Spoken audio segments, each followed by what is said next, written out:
nak bagi awareness untuk anda yang mana bertelur dan period benda yang berbeza. Okey?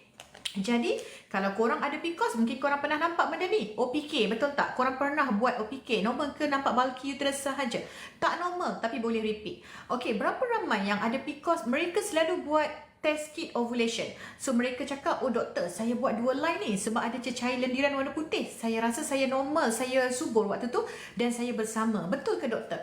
Sebenarnya, mereka yang ada PCOS, korang jangan pakai OPK ni. Yang ini tak tepat dan tak sesuai untuk anda yang ada PCOS. Kerana, korang cuba tengok dekat sini.